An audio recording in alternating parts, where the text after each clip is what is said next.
Shalom Om Swastiastu, Namo Buddhaya, Salam Kebajikan, Rahayu. Selamat malam Bapak Ibu semuanya, selamat datang dalam webinar nasional 4 jam pelajaran Teknik Psikologi untuk Guru dalam Membangun Rasa Percaya Diri Siswa, diselenggarakan oleh Atma Karta yang telah bekerja sama dengan lembaga-lembaga resmi dan universitas-universitas pendidikan.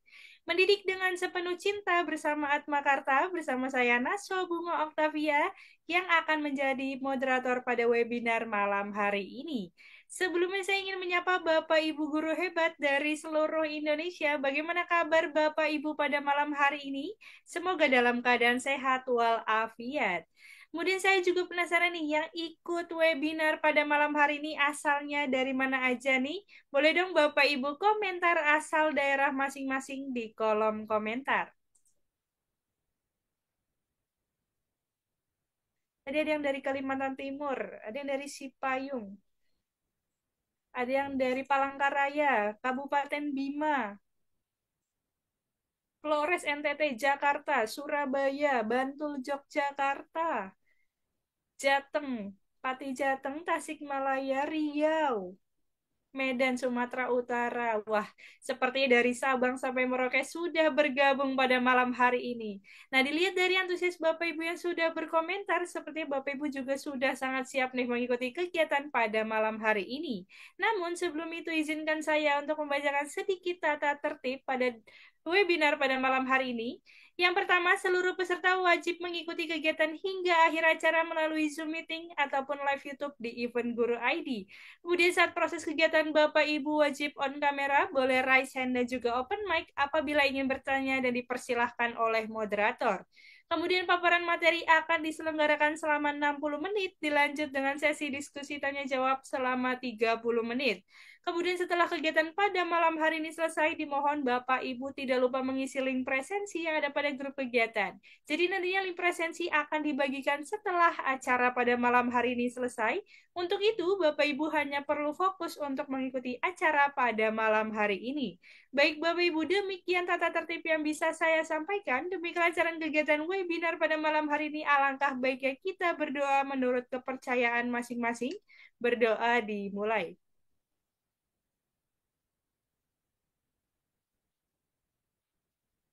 Berdoa dicukupkan. Baik Bapak Ibu, wah luar biasa nih. Partisipan di Zoom meeting saat ini sudah mencapai kurang lebih 100 partisipan. Dari live YouTube juga nggak kalah ramai lagi nih Bapak Ibu guru yang sudah mulai bergabung. Dan itu artinya Bapak Ibu seperti sudah siap nih untuk mengikuti dan mendengarkan materi dari pemateri hebat pada malam hari ini. Tentunya pada malam hari ini sudah bergabung pemateri bersama kita, yakni seorang pemateri yang sangat luar biasa, di mana beliau merupakan seorang psikologi antusias yang aktif menjadi narasumber berbagi praktik baik. Langsung saja daripada Bapak Ibu penasaran, kita panggilkan pemateri hebat pada malam hari ini, yakni Mbak Ajeng Octavia Insani Haris HPC. Selamat malam Mbak Ajeng. Selamat malam Mbak Naswa. Selamat malam Bapak Ibu semuanya. Masya Allah. Assalamualaikum. Waalaikumsalam warahmatullahi wabarakatuh. Bagaimana kabarnya Mbak Ajeng pada Suaranya, malam hari ini nih Mbak? suaranya sudah terdengar jelas.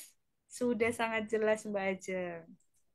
Bagaimana kabar Mbak Ajeng Alhamdulillah pada kabar malam hari ini? baik. Kabar Alhamdulillah. kabar baik. Sempat ini ya, sempat agak error kemarin.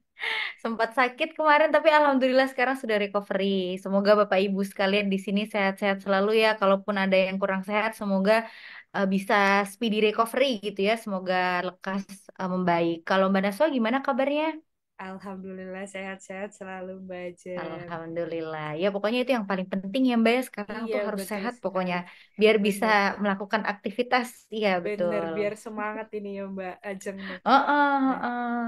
nah, dilihat dari antusiasnya Mbak Ajeng sudah semangat nih. Bapak Ibu juga antusiasnya juga sangat antusias nih Mbak Ajeng untuk mendengarkan materi yang akan disampaikan oleh Mbak Ajeng. Baik, langsung saja materi akan dijelaskan oleh Mbak Ajeng. Waktu dan layar saya persilahkan. Baik, terima kasih Mbak Naswa.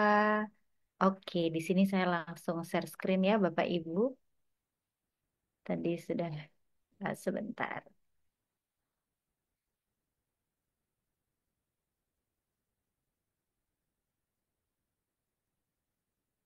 Ya. Apakah sudah terlihat Mbak? Sudah muncul Mbak Ajeng. Oke.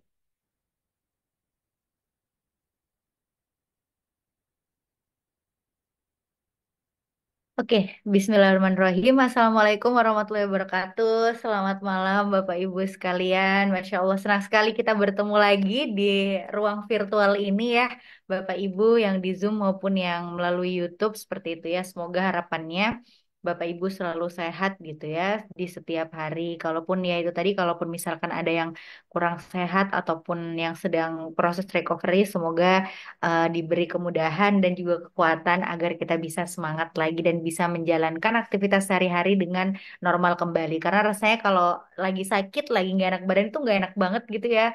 Biasanya kita ada agenda atau ada hal-hal yang harus kita selesaikan itu ketunda gitu kan karena kondisi kita yang tidak memungkinkan.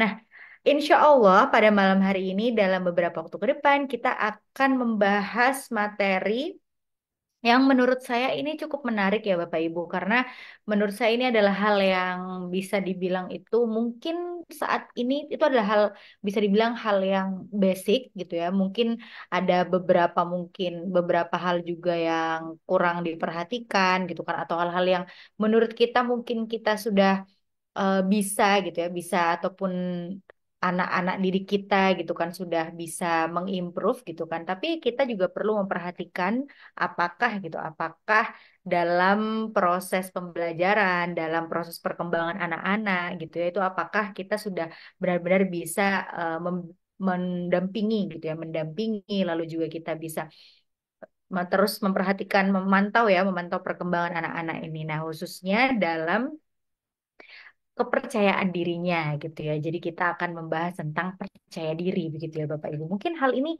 cukup sering dibahas, terus juga cukup sering kita dengar gitu ya. Bahkan ya karena keseringan kita dengarnya, jadi kadang kita menyepelekan gitu ya dan eh, menyangka bahwa oh, tiap orang sama kok, semua orang punya kepercayaan diri yang sama gitu. Nah, padahal nanti di sini kita akan bahas gitu, gimana sih caranya kita itu agar bisa tetap membangun dan mempertahankan rasa percaya diri itu. Oke. Sebelumnya di sini saya mau perkenalan dulu nih Mbak Naswa kepada Bapak Ibu gitu ya. Mungkin yang sudah beberapa kali mengikuti kegiatan Atma Karta sudah mengenal saya gitu. Dan kita bertemu lagi semoga tidak bosan ya Bapak Ibu. Nama saya Ajeng Oktavia, Bapak Ibu saya seorang konselor dan juga psikologi entusias gitu. Saya sekarang bersekolah di Magister Psikologi Universitas Negeri Yogyakarta. Seperti itu. Kita langsung lanjut aja ya ke materinya. Bisa dipanggil Mbak Ajeng aja. Oke. Nah, sebelum eh, aku menjelaskan gitu tentang materinya yang nanti akan kita diskusikan juga, ini boleh dong diketik Bapak Ibu di chat gitu. Menurut Bapak Ibu apa sih itu percaya diri? Percaya diri itu apa nih? Menurut Bapak Ibu sekalian yang ada di Zoom meeting ini tentang percaya diri. Oke, sudah ada yang komen nyaman dengan dirinya sendiri, baik. Mungkin yang lain yakin bahwa dirinya itu punya kemampuan. Oke.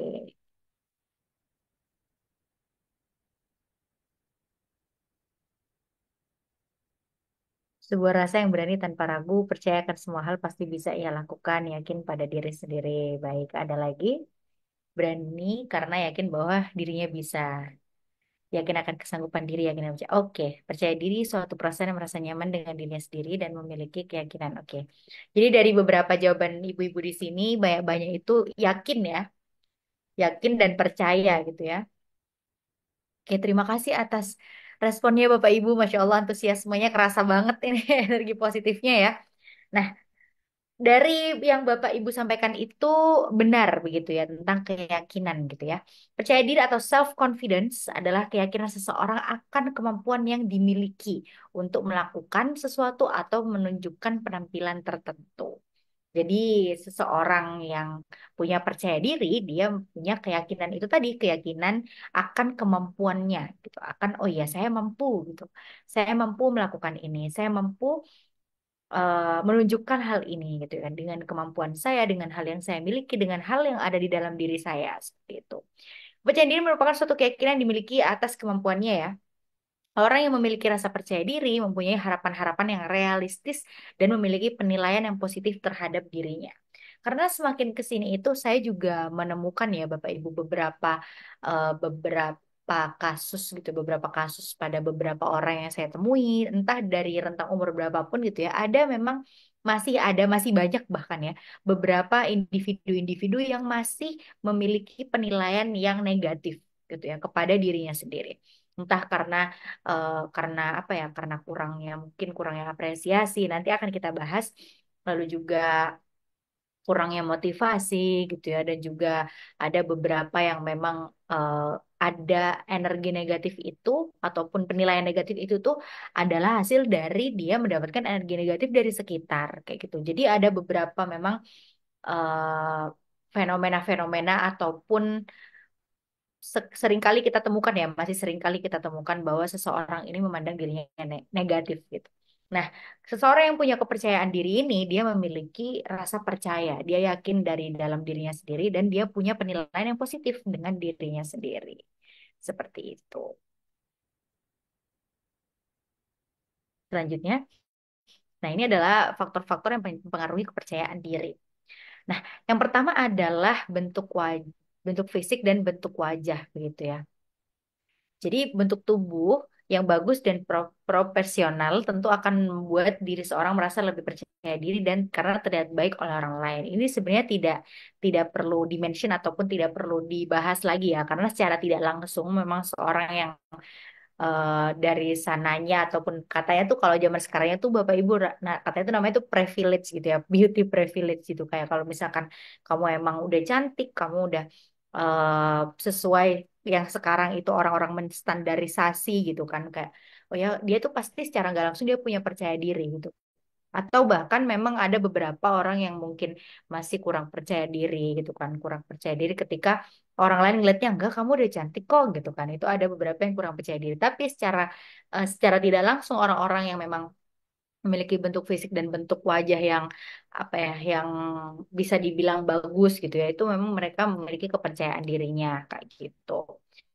Jadi jauh lebih tinggi kepercayaan dirinya. Tapi yang perlu digarisbawahi adalah semakin ke sini kan semakin media sosial kan semakin berkembang sehingga ada secara nggak langsung tuh ada yang namanya kemarin itu saya melihat fenomena standarisasi. Jadi kayak standar kecantikan. Nah, itu dia standar kecantikan cewek. Secara nggak langsung tuh terbuat atau terciptakan sendiri ya Bapak Ibu. Jadi kayak ternyata ada standar kecantikan seorang cewek itu harus putih, harus kurus dan sebagainya. Nah, itu tuh apa yang menyebabkan hal itu ada, yaitu adanya sosial media yang terus-menerus maju sehingga orang-orang itu melihat role model mereka, sehingga hal tersebut berdampak pada apa? Berdampak pada mereka apa ya, menjadikan hal tersebut sebuah standar gitu, sebuah standar atau tolak ukur. Oh iya, yang cantik itu yang seperti ini.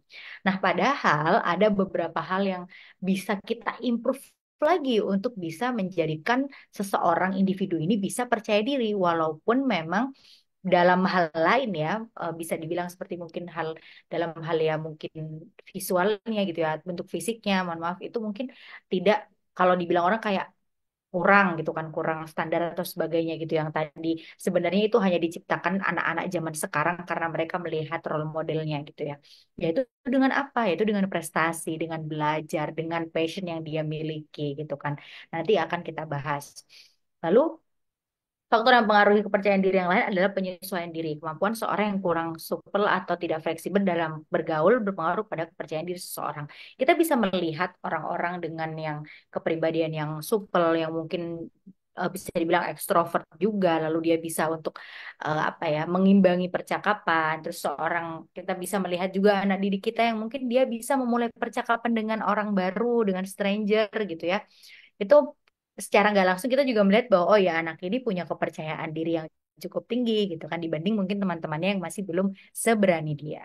Lalu keluarga. Keluarga menjadi faktor kepercayaan diri. Seorang anak yang kurang merasa terbuang dan tersingkir dari keluarga akan merasa kurang percaya diri. Begitu pula sebaliknya. Itu saya temukan ketika saya bersekolah di sekolah dasar, di bangku sekolah dasar itu saya melihat memang ada perbedaan eh, apa ya, perbedaan mungkin dari gaya hidup, lalu mungkin dari penampilan juga terlihat gitu ya Bapak Ibu. Saya ada teman juga, ada teman yang mungkin Bapak Ibunya gitu lebih punya gitu kan. Lalu ada teman-teman yang lebih sederhana gitu kan. Nah, itu memang saya dari saat waktu SD itu saya sudah melihat gitu ya, melihat kalau oh ya ini kelihatan banget gitu kalau misalkan si anak ini temanku ini kurang pede gitu, kurang percaya diri terhadap dirinya sendiri. Nah, itu juga salah satu faktornya itu juga dari keluarga kayak gitu ya bisa jadi. Nah, tapi hal ini itu tidak perlu dirisaukan, risaukan, iya seperti itu karena yang akan kita bahas ini adalah hal-hal yang bisa kita upayakan, yang bisa kita usahakan. Terlepas dari hal-hal yang ada di slide ini gitu ya, jadi kayak bagaimana bentuk fisik dan wajahnya, bagaimana cara dia menyesuaikan dirinya, bagaimana keluarganya, latar belakangnya. Nah, itu hal-hal yang bisa dibilang itu sebenarnya tidak bisa kita kendalikan sebagai apabila kita di sini berdiri sebagai pendidik gitu ya, berdiri sebagai guru gitu. Nah, yang bisa kita kendalikan, yang bisa kita usahakan adalah bagaimana upaya kita untuk bisa booster gitu, booster memberi menyuntikkan kepercayaan diri lagi kepada siswa-siswi kita yang nanti akan kita bahas. Oke, kepercayaan diri siswa.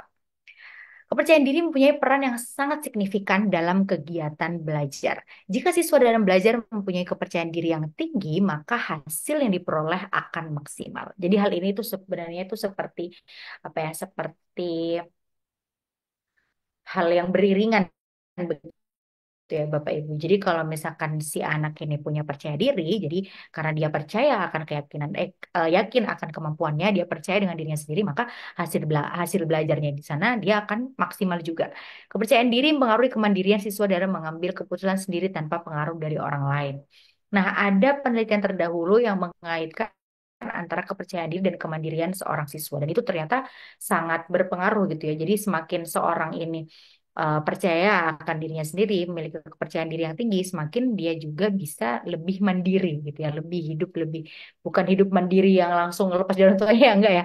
Jadi lebih mandiri, lebih bisa mengandalkan dirinya sendiri tanpa ada pengaruh dari sekitarnya. Siswa yang mandiri dapat memotivasi diri untuk bertahan dari kesulitan yang dihadapi dan dapat menerima kegagalan dengan pikiran yang rasional. Walaupun memang kenyataannya kita melihat mungkin ada perbedaan pola asuh yang diberikan orang tuanya seperti itu ya Bapak Ibu dari rumah gitu kan. Lalu apa nih lalu dan kita dapat lihat oh ternyata tapi pola asuh mereka itu mungkin dia mendapatkan pola asuh yang apa ya bisa dibilang itu tidak menjadikan anak ini tumbuh mandiri gitu kan. Nah, tapi ketika dia ini bisa kita didik, bisa kita kembangkan, bisa kita eh, temani tumbuh kembangnya untuk bisa memiliki rasa kepercayaan diri yang cukup, yang tinggi, secara tidak langsung itu juga akan menumbuhkan kemandirian seorang anak tersebut. Gitu. Tapi ya balik lagi hal ini juga butuh proses seperti itu ya Bapak Ibu, butuh proses dan butuh juga usaha-usaha tertentu gitu dari Bapak Ibu pendidik seperti itu. Seorang siswa yang memiliki kepercayaan diri dapat dalam proses belajar dapat menerapkan sikap optimis serta bertanggung jawab dengan kewajiban yang dimilikinya sebagai siswa. Jadi kayak itu hal itu menjadi hal yang otomatis begitu ya. Jadi apabila seorang siswa ini punya percaya diri, dia bisa lebih mandiri dan ketika dia mandiri, dia mengetahui bahwa oh ya ada beberapa hal yang menjadi tanggung jawab saya dan saya optimis untuk bertanggung jawab atas kewajiban-kewajiban yang dimiliki sebagai seorang siswa yaitu kewajiban belajar gitu ya untuk mendapatkan nilai yang di atas KKM dan sebagainya.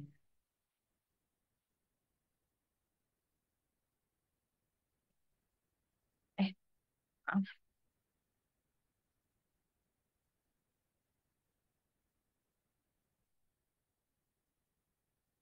Yang menjadi salah oh ya masih ke share belum ya Mbak Naswa maaf.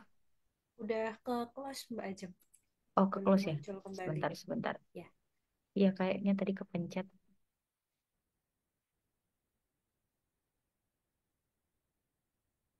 Terus sampai mana? Ya oke maaf Bapak Ibu tadi kepencet. Nah, kepercayaan diri menjadi salah satu faktor penting dalam pencapaian kemandirian, gitu ya. Seorang siswa yang memiliki kepercayaan diri yakin dengan berbagai keputusan yang diambil untuk mencapai prestasi belajar yang didapatkan gitu ya. Jadi keyakinan-keyakinan tersebut membuat siswa mampu mengambil berbagai langkah yang harus ditempuh dimulai dari perencanaan, pelaksanaan serta evaluasi. Walaupun memang ketika secara aktualnya gitu ya, kita melihat memang anak-anak di sini masih perlu didampingi gitu ya, masih perlu didampingi, masih perlu untuk kita eh, pantau gitu ya, lalu kita temani gitu. Apalagi memang anak-anak yang masih mungkin belum baru menginjak masa remaja gitu ya, mungkin anak-anak yang di sekolah dasar dan sebagainya. Tapi memang ada kecenderungan apabila memang seorang anak ini memiliki rasa kepercayaan diri yang tinggi, dia itu biasanya memang lebih yakin akan perencanaan-perencanaan yang sudah disusun oleh gurunya, yang disepakati dengan dirinya sendiri gitu. Jadi kan misalkan nih, oh ya ikut olimpiade atau ikut lomba nih, lalu kita memberikan sebuah perencanaan yang struktural gitu ya, yang akan nantinya dilakukan oleh si anak ini. Nah, jika dia memiliki kepercayaan diri yang cukup, dia akan yakin bahwa oke, perencanaan-perencanaan ini nanti akan kita lakukan gitu bareng sama guruku. Lalu aku juga harus aku mengerti, dia akan lebih mengerti hal-hal yang harus dilakukan setelahnya gitu dari perencanaan-perencanaan tersebut.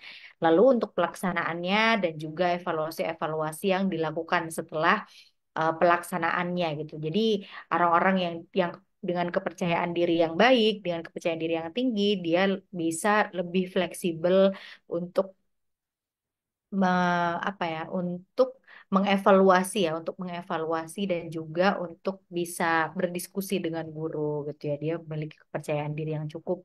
Dia percaya bahwa oh iya, hal-hal yang kemarin yang sudah dilalui, hal-hal yang kemarin yang mungkin perlu diperbaiki, dia percaya dan dia yakin, oke saya mampu, saya bisa untuk dibimbing gitu. Dia yakin akan hal itu dengan siswa-siswa yang memiliki kepercayaan diri. Oke. Nah, individu yang tidak memiliki kepercayaan diri cenderung berpandangan negatif dan beranggapan apapun rintangan yang mereka lalui tidak ada jalan keluarnya. Mereka juga berpandangan bahwa kemampuan terbatas dan tidak mungkin dapat mencapai keberhasilan.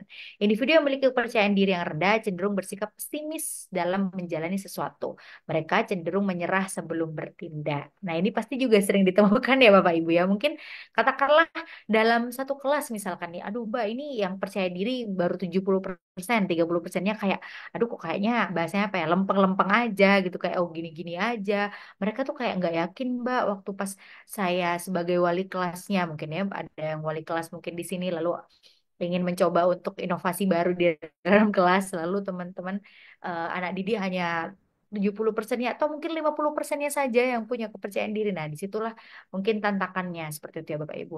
Jadi mungkin disitulah tantangannya memang orang-orang ataupun anak didik yang memiliki kepercayaan diri yang rendah dalam pikiran gitu ya, dalam mindset mereka adalah mereka pesimis gitu. Yang pertama pesimis gitu kan, merasa bahwa oh ya ini kayaknya gak bisa deh ini deh gitu kan. Jadi kecenderungan berpikiran negatifnya itu lebih besar daripada kecenderungan untuk optimis dan berpikir positif bahwa mereka bisa kayak gitu. Jadi itu yang membedakan seorang dengan kepercayaan diri yang tinggi dan juga kepercayaan diri yang rendah.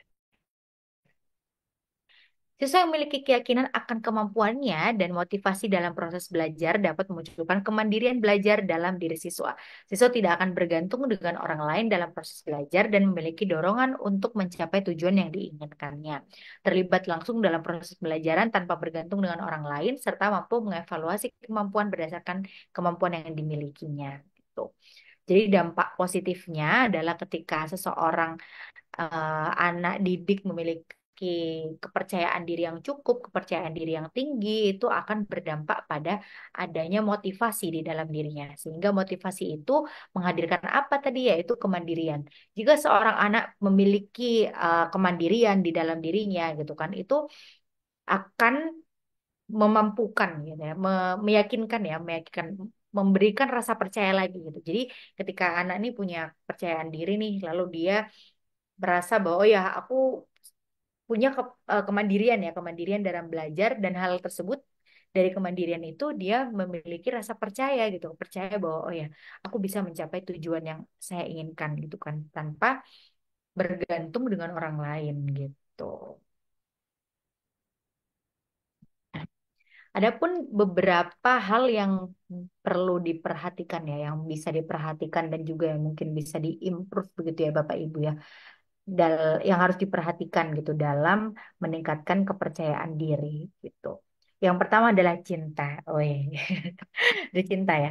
Jadi kalau di psikologi itu kita mengenal adanya cinta ataupun love gitu ya. Itu adalah perasaan di mana kita bisa untuk memberikan sesuatu kepada orang yang kita sayangi, orang yang kita cintai. Nah, itu untuk memupuk kepercayaan diri pada siswa gitu ya. Itu cinta ini itu juga adalah hal yang juga perlu diperhatikan loh Bapak Ibu gitu. Seperti apa gitu seorang murid gitu ya. Ibaratnya seorang individu nih, kita pun yang sebagai seorang yang dewasa di sini apabila kita ada perasaan kita dicintai gitu ya. Itu kan kita lebih apa ya? Kita lebih percaya, kita lebih merasa aman gitu ya yang akan nanti connect dia selanjutnya ataupun secure gitu. Apalagi anak gitu ya, apalagi anak yang mungkin dia masih butuh bimbingan, masih butuh arahan gitu ya. Jadi yang perlu ditekankan dalam poin cinta ini adalah di mana seorang anak ini perlu dicintai tanpa syarat kayak gitu untuk mengembangkan harga dirinya yang agar nantinya memiliki harga diri yang sehat dan mereka harus merasa gitu ya mereka anak ini juga perlu merasa bahwa dirinya dihargai gitu kan karena keadaan yang sesungguhnya gitu. Jadi kayak dengan keadaan yang sesungguhnya, oh ya aku dihargai, aku dianggap ada kayak gitu. Mungkin itu juga yang bisa perlu kita perhatikan. Lalu yang kedua adalah rasa aman atau secure. Bila seorang anak merasa aman, mereka akan mencoba mengembangkan kemampuannya dengan menjawab tantangan serta berani mengambil resiko yang menarik. Jadi kalau misalkan memang anak didik udah kita berikan apa ya perhatian, lalu kita berikan rasa dicintai gitu ya secara tulus, dicintai tanpa syarat. Nah itu dia akan merasa adanya timbul perasaan aman atau secure kayak, oke aku aman, aku merasa dicintai, aku merasa dihargai sehingga dia lebih berani untuk mengambil tindakan ke depannya. Lalu yang ketiga adalah model peran gitu ya. Ini sepertinya saya salah nulis role play Bapak Ibu tuh. Jadi ini adalah cara yang cukup efektif gitu ya untuk anak bisa mengembangkan sikap dan keterampilan dalam ranah keterampilan sosial begitu ya untuk lebih percaya diri. Dalam hal ini peran orang lain sangat dibutuhkan untuk dijadikan contoh bagi individu untuk dapat mengembangkan rasa percaya. Jadi ini harusnya ini ya role model gitu ya kok role play seperti itu ya Bapak Ibu jadi kalau misalkan memang anak ini punya idola dia memiliki peran-peran yang mungkin bisa dijadikan booster untuk lebih percaya diri nah itu menurut saya itu tidak apa-apa didukung saja selagi model perannya ini adalah hal yang bisa mengarahkan individu seorang anak itu ke arah yang positif kayak gitu jadi kalau misalkan memang dia bisa untuk melihat gitu kan melihat oh aku punya nih peran-peran ini yang aku kagumi gitu kan ada idolaku nah selagi itu hal positif itu silakan didukung tidak apa-apa gitu karena itu juga berdampak pada keterampilan sosialnya nanti untuk bisa lebih percaya diri. Ya. Nah, aku berpengetahuan luas. Nah, setiap anak pasti memiliki kelebihan dan juga keunggulannya masing-masing. Untuk perlu menemukan kelebihan dan keunggulannya, kemudian mengembangkannya dengan sungguh-sungguh, kita juga perlu memberikan seperti afirmasi gitu ya, afirmasi bahwa oh iya dia memiliki keunggulan gitu ya, kelebihan pada bidang ini gitu ya. Nah, karena hal tersebut itu juga kita perlu berikan afirmasi agar si anak ini lebih yakin, lebih bisa percaya gitu ya, lebih bisa percaya dan nantinya kepercayaan dirinya juga akan lebih meningkat. Lalu hubungan yang baik. Untuk mengembangkan rasa percaya diri terhadap segala hal, seorang anak perlu mengalami dan juga bereksperimen dengan beraneka hubungan gitu ya dia dia jalani gitu. Misalkan hubungan dengan teman sebayanya, dengan bapak ibu guru, dengan orang tuanya, dengan saudara jauhnya, dengan saudara sedarahnya gitu ya, kakak adiknya di rumahnya gitu ya. Nah, itu juga perlu menjadi bagian yang perlu diperhatikan gitu ya. Bagaimana hubungan baiknya dengan orang-orang sekitar itu juga berdampak pada kepercayaan dirinya. Lalu kesehatan gitu untuk bisa mengoptimalkan kepercayaan diri yang nantinya akan berbuah pada bagaimana perilaku individu gitu ya, bagaimana dia percaya atas dirinya sendiri, atas kemampuan dia memiliki kemandirian. Nah, itu yang dibutuhkan adalah kesehatan gitu ya. Sebaik-baiknya kekuatan gitu ya, itu juga perlu energi gitu ya Bapak Ibu. Jadi yang perlu diperhatikan adalah bagaimana kesehatannya agar seorang anak ini punya energi yang cukup seperti itu. Nah, sumber daya memiliki memberikan dorongan yang kuat karena dengan perkembangan kemampuan anak memungkinkan mereka memakai kekuatan untuk menutupi kelemahan yang mereka miliki. Jadi sumber daya di sini mungkin bisa dioptimalkan atau digunakan begitu ya untuk misalkan nih kayak oh iya aku apa namanya aku mungkin kurang kurang kurang apa namanya support gitu kan ataupun di rumah itu lingkungannya tidak baik tidak kurang kurang kondusif misalkan. Nah, sumber daya di sini mungkin sumber daya di dalam sekolah bagaimana lingkungan sekolahnya. Nah, itu mungkin bisa menjadi salah satu yang bisa mensupport kepercayaan diri si anak ini lagi. Nah, sama seperti di bawahnya begitu ya, yaitu dorongan gitu ya.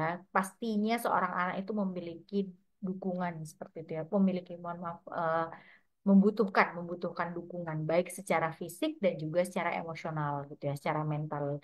Seorang anak itu jangankan seorang anak, bahkan kita pun begitu ya Bapak Ibu, kita juga perlu perlu untuk mendapatkan ya dukungan gitu ya. Eh, dukungan-dukungan secara emosional gitu kan bagaimana kita bisa dianggap ada, bagaimana kita dihargai gitu kan dan dukungan secara fisik ya. Secara fisik di sini adalah bagaimana kita bisa hadir sepenuhnya bersama membersamai anak begitu. Lalu hadiah atau reward gitu ya. Nah, adanya reward di sini itu juga merupakan salah satu proses untuk bisa mengembangkan rasa percaya dirinya gitu. Apabila seorang individu, seorang anak di sini bisa untuk misalkan sudah meraih sesuatu atau dia sudah menyelesaikan tugas tanggung jawabnya, kita boleh memberikan reward gitu ya agar mereka bisa eh, lebih menumbuhkan yaitu menumbuhkan rasa percaya diri itu tadi gitu kan. Hal itu kan menjadi sebuah kebanggaan tersendiri ya apabila seorang anak di sini mendapatkan hadiah begitu. Nah, ini dia yang mungkin bisa dilakukan gitu ya untuk melihat kepercayaan diri siswa. Nah, di sini ibaratkan di sini saya membuat sebuah apa ya, sebuah rantai begitu ya Bapak Ibu. Saya juga saya dapatkan dari beberapa jurnal yang saya dapatkan lalu saya simpulkan di sini. Nah, yang pertama itu yang bisa kita lakukan apabila kita melihat seorang anak yang punya potensi nih, Mbak, sebenarnya murid saya itu punya potensi, tapi dia itu tidak percaya diri gitu. Nah, yang bisa dilakukan adalah yang pertama yang di sebelah kiri itu adalah identifikasi penyebabnya. Kenapa? Why gitu. Kenapa seorang anak ini mungkin masih berada di lingkaran yang tidak membuat dia tidak percaya diri atau dia punya kepercayaan diri yang rendah. Kenapa gitu kan? Kita coba identifikasi penyebabnya dulu. Kita bisa lihat dari anaknya, mungkin kita bisa lihat dari lingkungan keluarganya gitu kan, lingkungan pertemanannya. Kita lihat di sekolah. Oh ya ternyata dia gabung di geng yang misalkan ada geng-geng gitu ya Bapak Ibu ya di geng seperti apa gitu kan terus mungkin juga ada dukungan dari apa ya kurang dukungan dari teman sebayanya gitu nah kita coba identifikasi penyebab seseorang yang mungkin memiliki rasa percaya diri yang rendah. Lalu setelah kita mengetahui penyebabnya apa, kita coba memberikan dukungan secara emosional gitu. Tadi support secara emosional begitu ya. Kita support dia, kita ajak mengobrol gitu. Karena hal-hal yang memang mengarah ya di ranah emosionalnya gitu. Kita coba melakukan pendekatan secara emosional gitu kan. Kita ada untuk dia, kita menjadi teman berceritanya gitu kan. Karena biasanya beberapa anak-anak yang kurang percaya diri ini di sini memang kekurangan tempat bercerita gitu ya kadang-kala. Jadi kayak aduh orang tuanya sibuk gitu kan nggak ada tempat buat cerita. Akhirnya dia nggak percaya diri gitu kan atas hal-hal yang ada di dalam dirinya. Nah, dukungan emosional itu juga mencakup gitu ya adalah adanya pengakuan prestasi. Seperti yang tadi kayak setiap anak itu pasti punya kelebihannya. Walaupun memang ada beberapa yang aduh murid saya punya Mbak murid introvert misalkan gitu. Introvert. Nah, dia itu sebenarnya ada kelebihannya, cuma tertutup karena dia mungkin jarang bergaul dengan temannya, terus dia minder juga, mungkin juga teman-temannya gak ada yang mau nemenin. Tapi saya melihat ada kelebihan di sana. Nah, itu bisa dilakukan dengan pendekatan emosionalnya adalah bisa dilakukan dengan cara mendekatkan diri, melakukan percakapan gitu ya, percakapan dan interaksi interpersonal yang hanya bersama anak tersebut dan kita bisa mengakui hal-hal yang memang menjadi kelebihan dia gitu, melakukan pengakuan prestasi atas apa sih yang dia punya, yang dia pernah lakukan. Itu bisa saja itu bisa dilakukan seperti itu ya Bapak Ibu. Agar apa? Agar anak ini bisa memiliki dan merasakan adanya dukungan emosional di sana. Lalu, apabila kita sudah memberikan dukungan emosional, nah kita perlahan bisa mengembangkan kemampuan anak-anak dalam mengatasi masalah. Nah, karena rasa percaya diri juga itu juga ada kaitannya dengan bagaimana kemampuan dia dalam menyelesaikan masalah, begitu ya Bapak Ibu. Jadi, kalau misalkan memang kita punya kepercayaan diri yang cukup, kepercayaan diri yang tinggi, nah kita akan lebih yakin dalam kemampuan kita untuk mengatasi masalah, masalah dalam kelas, misalkan masalah dalam kelas ataupun masalah dalam di lingkup sekolah gitu ya, ekstrakurikuler gitu ya, bagaimana hubungan dia dengan temannya begitu. Nah, kemampuan mengatasi masalah di sini juga ada eh, dirinci apa lebih dirincikan, lebih diperinci gitu ya. Itu keberanian untuk bertanya dan mengerjakan soal di depan kelas, gimana dia punya keberanian. Oh iya, aku coba deh coba jawab ini gitu kan, maju di depan kelas, jawab di papan tulis gitu kan, aktif mengikuti kegiatan ekstrakurikuler maupun organisasi sekolah dan bersaing dalam mencapai prestasi belajar di sekolah. Nah, apabila anak-anak sudah mendapatkan dukungan yang baik gitu kan, lalu ada beberapa kelebihan yang kita akui keberadaannya dalam anak itu, nah kita bisa perlahan mengembangkan anak-anak kemampuan anak-anak dalam mengatasi masalahnya. Ketika mereka memiliki kemampuan yang mumpuni gitu ya, kepercayaan diri mereka sudah tumbuh, lalu mereka percaya akan kemampuannya bisa mengatasi masalah. Nah, nantinya yang diharapkan adalah perilaku-perilaku seperti mereka lebih berani untuk mengerjakan soal gitu ya. Mereka lebih berani untuk mengeksplor dirinya, mengikuti ekstrakurikuler di sekolah atau organisasi-organisasi di sekolah, dan mereka juga lebih percaya akan keyakinannya untuk bersaing dalam mencapai prestasi belajarnya seperti itu. Nah, guru dapat meningkatkan kepercayaan diri melalui berbagai upaya kreatif dan juga komprehensif. Ini juga saya mendapatkan dari jurnal gitu ya, dari beberapa jurnal-jurnal terkait kepercayaan diri. Yang pertama adalah motivasi dan apresiasi gitu. Memberikan kata-kata semangat dan pujian untuk membangun rasa percaya diri dan motivasi belajar, memberikan penghargaan gitu ya, hadiah atau pengakuan verbal. Nah, adanya afirmasi positif itu tadi itu ya secara nggak langsung itu memang memberikan semangat ya Bapak Ibu. Jadi memang kadang ada beberapa orang yang masih memandang sebelah mata afirmasi positif ataupun kata-kata semangat yang positif gitu ya kayak alah udah deh kalau misalkan mau capek ya udah capek aja gitu. Jangan disemangatin karena ada yang bilang kayak gitu ya. Nah, tapi yang mungkin yang perlu diperhatikan adalah kalaupun misalkan kita capek, kita lagi sedih, gak apa-apa. Kita gak apa-apa untuk mengakui adanya perasaan itu gitu. Misalkan kita melihat anak didik kita kayak oh ya Mbak dia lagi mengalami masa-masa sulit misalnya di keluarganya dan sebagainya. Nah, gak apa-apa kita temani gitu. Kita temani, kita akui bahwa oh iya kamu lagi dalam masa sulit ya. Gak apa-apa. Nah, secara perlahan kita coba kasih motivasinya, kita beri afirmasi-afirmasi yang positif begitu. Jadi kita nggak langsung kayak denial bahasanya. Jadi kayak kita menolak perasaan itu gitu. Itu kita akui saja. Kita temani anak didik kita untuk bisa mengakui adanya mungkin situasi sulit yang sedang dirasakan. Sembari kita mencoba untuk berikan afirmasinya seperti itu. Lalu komunikasi dan interaksi.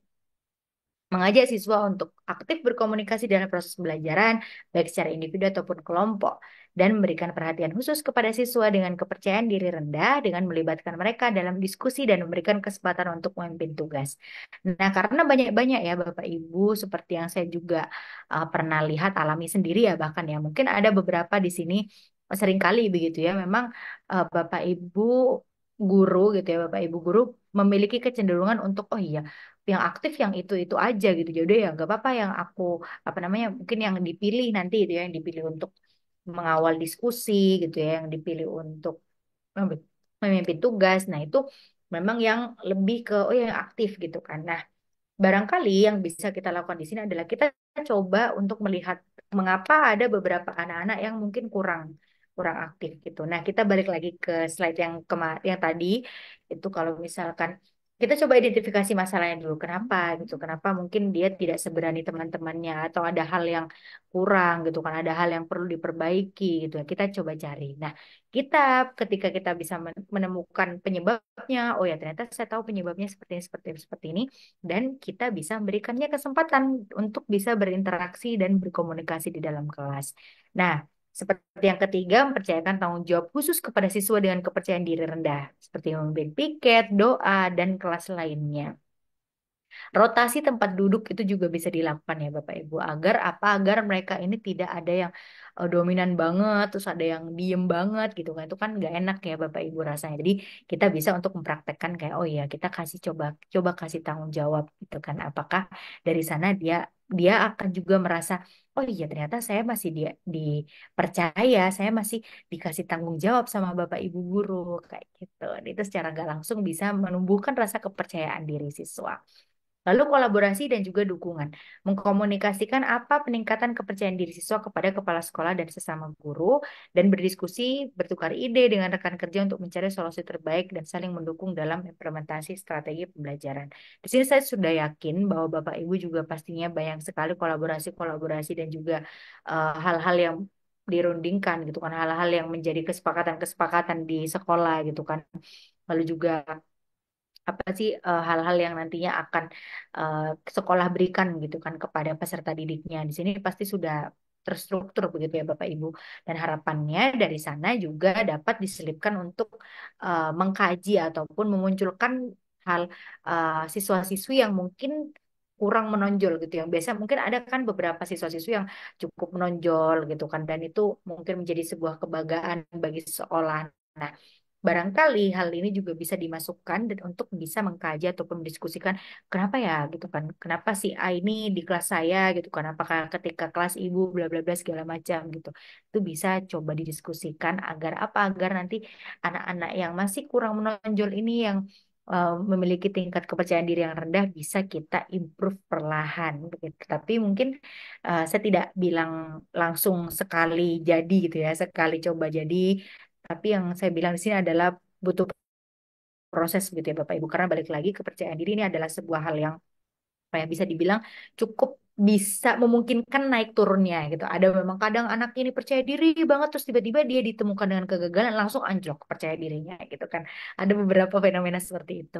Nah, yang bisa kita lakukan adalah kita tetap menemaninya, kita tetap membimbingnya gitu ya, membimbingnya dan juga kita bisa tetap mendukungnya. Tuh. Oke. Menerapkan kepercayaan diri, mengatasi rasa takut dan bimbang, memberikan kesempatan untuk mengambil tanggung jawab dan mencoba hal baru sehingga mereka dapat mengatasi rasa takut. Ini sudah dijelaskan tadi ya, mencoba untuk, oh ya gak apa-apa, coba kita berikan dia kesempatan untuk hal baru, tanggung jawab baru. Lalu berani mengambil resiko, mendorong siswa untuk berani mengambil resiko dan belajar dari pengalaman mereka, baik yang berhasil ataupun yang gagal. Karena terkadang memang hal-hal yang menjadi sebuah kegagalan itu kan bagi beberapa anak itu rasanya kayak mereka tuh, aduh aku udah gagal nih, aku nggak dipercaya lagi sama bapak ibu guru gitu kan, kayak aduh aku nih eh, jelek banget performaku, jadi bapak ibu guru kecewa gitu. Ada kan beberapa individu yang seperti itu gitu kan, dan itu ternyata apa namanya dan itu ternyata hal tersebut itu butuh kita bimbing gitu ya bapak ibu, butuh kita bimbing, butuh kita temani gitu ya agar anak tersebut itu bisa untuk lebih untuk maju untuk berani mengambil resikonya. Karena yang perlu kita tanamkan adalah bahwa kegagalan itu adalah proses pembelajaran gitu. Dan mungkin yang bisa dijadikan patokan juga di sini adalah kita mungkin apabila kita masih berada di posisi yang berorientasi pada hasil begitu ya, mungkin bisa kita arahkan untuk oh iya kita perlu untuk melihat gitu kan kita orientasi pada prosesnya. Bagaimana si anak ini berproses, bagaimana dia memberikan segala usahanya untuk bisa ya itu tadi untuk bisa aktif di dalam kelas, untuk bisa berprestasi dan sebagainya. Lalu bersikap adil, mengajarkan siswa untuk bersikap adil dan menghargai keberhasilan maupun kegagalan orang lain. Ya, ini lebih ke sebenarnya di luar pembelajaran begitu ya Bapak Ibu, tapi bisa diterapkan ketika pembelajaran berlangsung seperti itu. Nah, selanjutnya adalah menanamkan mindset bahwa setiap anak berbeda dan setiap anak istimewa. Ini menurut saya mindset itu juga hal yang penting ya Bapak Ibu. Bagaimana kita punya mindset gitu ya, punya mindset bahwa oh iya aku ini beda dengan temanku. Jadi mungkin temanku memang unggul di bidang matematika, tapi nggak apa-apa. Aku di sini aku nggak suka matematika, tapi aku suka belajar agama misalkan, belajar agama ya, mata pelajaran agama. Nah, aku mungkin nggak semenonjol dia, tapi aku punya minat di sini. Nah, barangkali dari sana Bapak Ibu bisa membimbing gitu ya, membimbing untuk mengoptimalkan minat si anak ini gitu ya. Karena setiap anak itu istimewa begitu ya, berbeda gitu. Yang bisa kita tanamkan adalah mindset itu. Jadi hal-hal yang mungkin di kepala anak didik kita itu juga ada. Kita nggak tahu ya Bapak Ibu ya, kita nggak tahu barangkali saat ini di kepala mereka ada standar-standar tertentu kayak orang-orang yang berhasil, orang-orang yang berprestasi di mata guru, di mata orang tua adalah yang seperti ini. Mereka punya standar-standar tertentu. Padahal sebenarnya standar itu hanyalah ada di mindset mereka, ada di pikiran mereka. Padahal sebenarnya mereka bisa juga melakukan hal itu, tapi tertahan di mana? Tertahan di mindsetnya itu tadi. Jadi yang di sini adalah yang saya tekankan adalah kita mungkin yang bisa di awal yang bisa kita lakukan adalah kita coba untuk menyerang ataupun kita menumbuhkan mindsetnya dulu gitu ya karena kalau dia punya mindset tersebut artinya dia percaya gitu kan dia percaya dengan adanya pemikiran itu dan dia bisa untuk melakukannya dia bisa untuk mengambil resiko dia bisa untuk lebih percaya dan yakin dengan dirinya sendiri karena dari mind ataupun dari pikirannya dia udah percaya akan hal itu gitu mengajak siswa memberikan penilaian kepada diri sendiri dan juga teman sebaya. Nah, hal ini juga bisa dilakukan Bapak Ibu apabila mungkin ada beberapa pelajaran yang mungkin secara kelompok gitu ya. Nah, itu tidak apa-apa, mungkin barangkali ada penilaian gitu ya kepada diri sendiri. Oh iya, dari yang pertemuan kemarin itu saya mampu eh, untuk bisa ini. Lalu untuk pertemuan sekarang itu saya lebih berkembang. Saya melihat teman saya juga, teman saya ada yang kemunduran, ada yang mundur gitu ya. Dari yang kemarin bagus, sekarang kok menurun ya gitu. Nah, itu bisa dilakukan gitu ya dengan memberikan penilaian, memberikan kepercayaan dan tanggung jawab itu yang tadi ya, dan apresiasi dan afirmasi positif setiap hari. Menurut saya ini cukup ampuh ya Bapak Ibu ketika kita lagi capek ataupun kita lagi gak semangat gitu kan anak didik lagi capek gak semangat gitu ya yang diperlukan itu adalah afirmasi. Gimana kita bisa eh, memberikan hal-hal kalimat-kalimat positif kepada siswa. Karena apa? Karena yang kita inginkan gitu kan, yang ingin kita tumbuhkan adalah perilaku positif, perilaku percaya diri yang ada di dalam dirinya yang nantinya sebenarnya akan menguntungkan anak itu sendiri gitu. Tapi kita sebagai bapak ibu guru gitu ya, pendidik, kita perlu juga untuk menemani gitu ya, menemani dan membimbing dengan cara apa? Kita berilah dukungan itu tadi, dukungan emosional, kita bisa beri afirmasi positif gitu. Kita menumbuhkan mindset di sana. Nah, sebenarnya hal-hal itu yang sangat amat bisa kita usahakan gitu. Karena selain itu kayak misalkan keluarganya, bagaimana pola asuh di rumahnya, bagaimana lingkungan rumahnya itu adalah hal yang nggak bisa kita kendalikan. Yang bisa kita kita kendalikan, kita coba beri apresiasi gitu kan.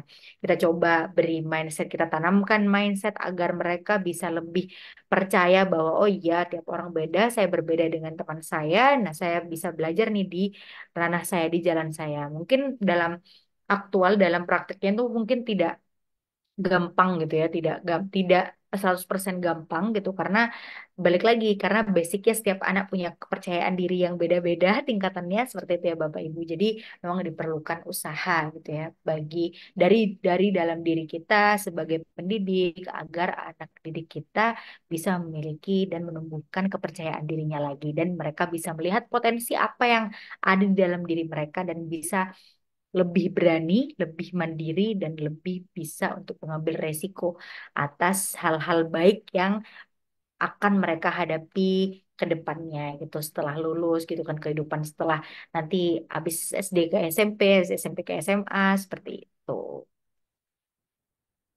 Baik, mungkin itu saja Bapak Ibu yang dapat saya sampaikan materinya singkat saja ya. Seperti yang nggak nyampe 1 jam. Seperti itu nggak apa-apa ya Mbak Naswa. Nanti kita akan lanjut di diskusi begitu ya Bapak Ibu. Ini sepertinya sudah ada yang raise hand seperti itu. Ini terima kasih atas perhatiannya Bapak Ibu sampai di slide terakhir ini.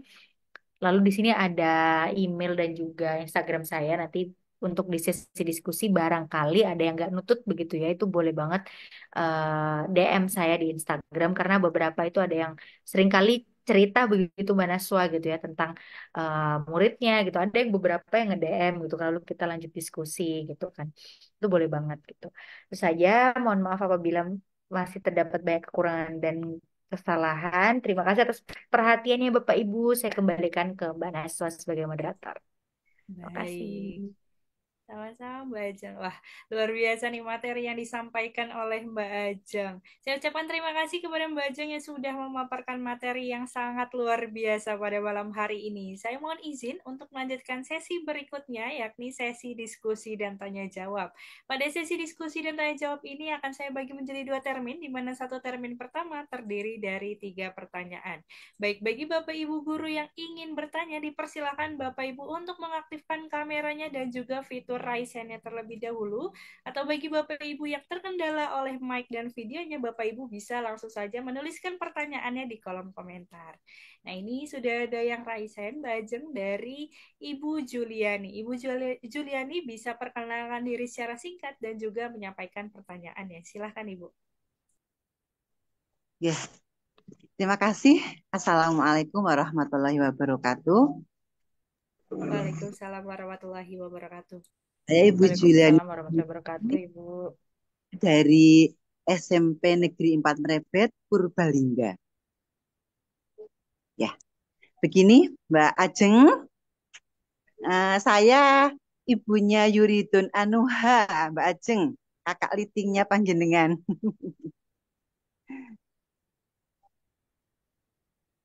Nggih, terdengar suara saya? Oh, oh iya iya iya, Masya Allah. Enggak, Ibu. Terdengar, terdengar.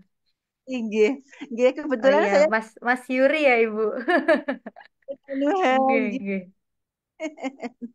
Kebetulan saya guru BK di SMA Negeri 4 Merebet, nggih Mbak Ajeng nggih.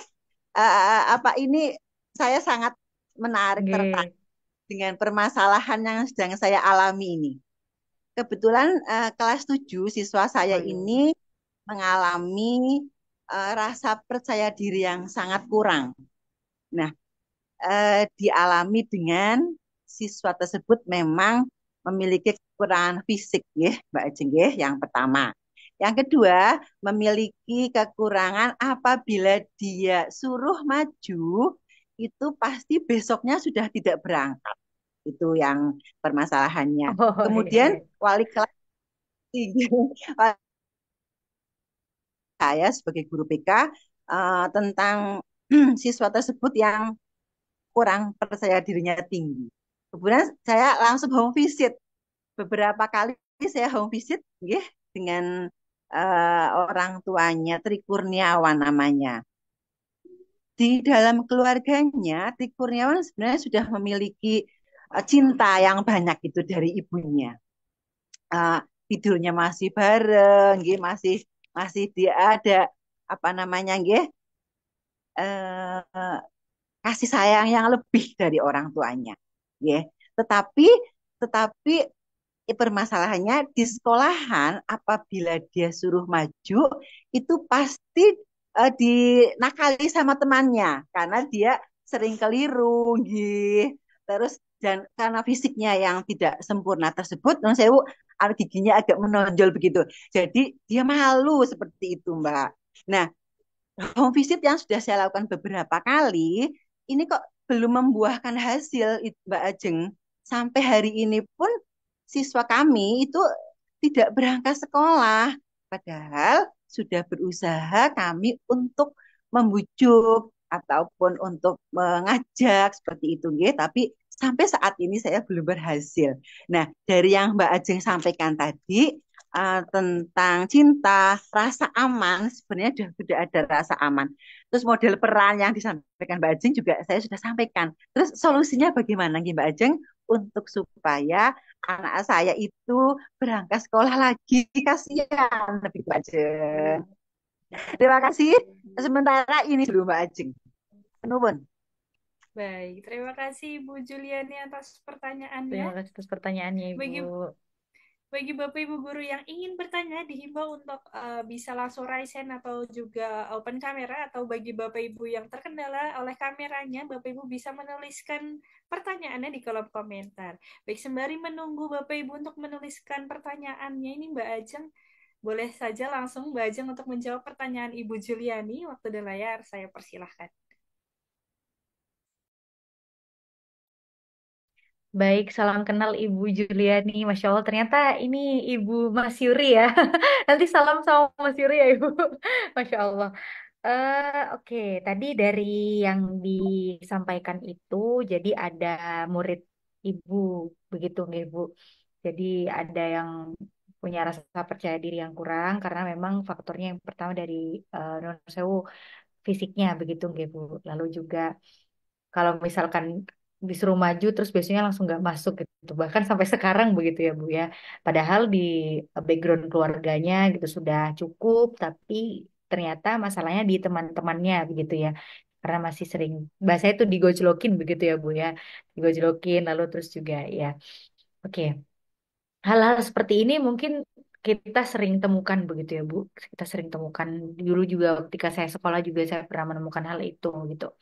Dan itu tentunya hal yang bisa dibilang cukup berat ya bagi seorang anak gitu kan, apabila hal tersebut sudah mengarah ke hal yang memang sudah bahasanya apa ya, paten gitu ya, yang sudah dia bawa sejak lahir ya, bisa dibilang itu kan dia bawa sejak lahir gitu kan, dan hal tersebut mungkin tidak bisa diubah gitu kan, tidak bisa diubah dalam hitungan dalam cepat gitu ya, dengan dalam waktu yang cepat, karena itu adalah hal yang sudah dianugerahkan kepada dia. Nah, yang bisa dilakukan karena tadi udah mengidentifikasi masalahnya juga, terus juga udah sempat home visit begitu ya Bu ya. Nah, kalau dari pendapat saya begitu Bu, kalau mungkin yang bisa dilakukan adalah berkompromi dengan teman-temannya ini gitu. Berkompromi dalam artian memberikan pengertian kepada teman-temannya begitu ya. Karena apa? Karena hal ini juga nantinya apa ya, pengertian kepada teman-temannya ini agar si anak ini bisa merasa bahwa dia punya dukungan gitu. Ataupun hal-hal yang tadinya mungkin di mata teman-temannya itu hanya bercanda, tapi aduh kok nusuk gitu ya, nusuk ke si anak ini. Nah, mungkin yang bisa dilakukan adalah berikan pengertian gitu ya, pengertian kepada teman-temannya ini. Nah, apabila masih belum belum bisa gitu kan, belum bisa Kak, mungkin udah dilakukan gitu kan, memberikan apa ya, memberikan mungkin kalau hal-hal itu terjadi lagi gitu kan, sampai si anak ini ketakutan, karena kan kadang kalau misalkan apa ya, niatnya bercanda tapi malah bikin sakit hati, malah bikin sampai nggak masuk, itu kan takutnya ke ranah bullying ya Ibu ya, takutnya lebih mengarah ke ranah bullying ya, karena kan sudah apa ya, sudah dari verbal terus juga karena fisik gitu kan, itu kan takutnya nanti lebih parah lagi, dan takutnya malah nanti kena mentalnya dan sebagainya. Itu mungkin yang bisa diberi pengertian juga adalah dari temannya itu, karena udah dari orang tuanya sudah mungkin mendukung gitu ya. Dan apabila masih belum bisa gitu ya, itu mungkin ada dari kebijakan dari sekolah ya, barangkali ini adalah kasus yang cukup unik begitu ya Bu, sampai home visit berapa kali juga gitu kan, itu barangkali hal cukup unik. Nah, itu mungkin bisa sekolah gitu ya, sekolah mungkin bisa memberikan perhatian lebih dulu untuk kasus ini dengan cara barangkali ada yang bisa dilakukan dengan scroll ini ya, scroll kelas begitu ya Bu ya. Tapi mungkin mungkin hal ini cukup cukup sulit untuk mungkin administrasinya, lalu bagaimana juga nanti eh, apa namanya, wali kelasnya begitu ya Bu. Tapi menurut saya apabila memang hal ini cukup mengganggu dia secara individu gitu kan, apalagi kan SMP ya Bu ya, SMP dan mau SMA gitu kan, dan SMP ini adalah fase-fase yang bisa dibilang anak di masa remaja begitu Bu, jadi masa pencarian jati diri, masa memang apa ya, peralihan dari SD ke SMP gitu kan. Jadi ke SMP ini yang tadi di mungkin di kepala anak-anak, oh aku dapat teman baru, aku dapat lingkungan baru, tapi yang terjadi malah teman-temannya ada yang seperti itu kepada dia, dan itu pasti rasanya nggak nyaman banget gitu, nggak nyaman banget. Karena saya sedikit bercerita Ibu, saya juga pernah punya temen mungkin dulu kondisinya juga sama dengan si anak ini gitu ya. Tapi fisik juga gitu ya. Tapi perbedaannya adalah mungkin dia dulu kelebihan berat badan di seusianya gitu, seusia saya ketika SMP. Dan apa yang terjadi karena jujur saya waktu itu juga masih kurang kurang yang menurut saya di zaman saya waktu SMP itu optimalisasi dari adanya guru-guru yang mungkin seperti BK gitu. Itu saya merasa masih kurang begitu ya Bu di zaman saya saat itu. Itu sampai teman saya itu melakukan, mohon maaf ini, non sewu, sampai hampir eh, bunuh diri kayak gitu, suicide. Dan itu adalah hal yang cukup apa ya, mengejutkan ya bagi satu sekolah gitu kan. Padahal dia orang tuanya juga bisa dibilang sebenarnya orang yang punya gitu kan. Terus orang tua juga ngedukung. Terus tiba-tiba ada musibah di keluarganya. Terus di sekolahnya juga dia mendapatkan perlakuan gak enak dari teman-temannya. Apa yang dilakukan ternyata dia melakukan hal itu gitu. Karena itu tadi dia kurang support. Tapi alhamdulillah karena setelah ya itu tadi mungkin dulu saya lupa apa yang sekolah upayakan waktu itu, sepertinya ya home visit juga, terus memberikan waktu, memberikan jeda bagi si anak ini, bagi teman saya, itu teman sekelas saya lebih apa namanya, teman sekelas saya. Tapi waktu kejadian itu sebenarnya saya nggak tahu ya, saya nggak tahu, saya cuma ngeliatnya ketika dia udah lari ke toilet gitu, dan ternyata itu cukup mengejutkan bagi saya sebagai seorang temannya gitu. Tapi ketika dia SMA dia sudah bisa menemukan jati dirinya gitu. Nah mungkin yang bisa dilakukan ya itu tadi, mungkin bisa kompromi dengan pihak sekolah begitu Bu, memberikan ruang bagi dia. Lalu mungkin dia bisa apa ya bahasanya, untuk ketika sedang menjalani masa-masa sulit itu nggak apa-apa. Menurut saya itu nggak apa-apa loh Bu, kalau misalkan barangkali sekali dua kali kita memberikan perlakuan spesial gitu kan. Jadi kayak kita coba menspesialkan anak ini, gimana kita apa ya, nge-treat, kita memperlakukan anak ini mungkin berbeda dengan teman-temannya gitu kan, agar si anak ini merasa oh iya, ternyata masih ada yang pengen saya ini bertahan di sini, masih ada yang pengen saya tetap bersekolah gitu kan, kayak gitu. Itu tadi teman-temannya, agar juga memberikan efek apa ya, kalau misalkan dibilang efek jerah juga, takutnya ini ya, takutnya malah nanti teman-temannya kayak ini ya, kayak takutnya mikir gitu aja kok ini kok ditanggapi serius, padahal mereka nggak tahu kalau dari sisi korbannya itu memang mungkin sudah sakit hati sampai nggak mau ke sekolah gitu kan. Itu bisa kita berikan efek itu juga kepada teman-temannya, dan terus yang itu tadi mungkin bisa di rolling atau pindah kelas seperti itu ya Ibu ya. Hal-hal lain yang mungkin bisa dilakukan adalah karena itu tuh percaya diri itu kadang datang dan pergi begitu ya Bu. Ada masa di mana dia eh, diyakinkan gitu kan sama Bapak Ibu guru, terus dia punya kepercayaan diri yang tinggi lagi gitu kan. Dia punya kepercayaan diri, dia punya bekal kepercayaan diri yang cukup. Tapi ada fase nanti dia berhadapan dengan teman-temannya lagi gitu kan. Ada satu dua yang ngegojlokin dia, terus nanti dia down lagi. Nah, itu tuh yang mungkin yang perlu di apa ya, yang perlu distabilkan adalah di fase-fase itu gitu. Di fase-fase itu di mana kita tidak apa, kita perlu untuk meyakinkan seorang anak itu bahwa dia tidak sendirian gitu, dia tidak sendirian. Nah, bahwa hal yang udah ada di dalam dirinya itu adalah penerimaan, dan mungkin di fase ataupun di kasus ini itu adalah tentang penerimaan juga ya Ibu ya.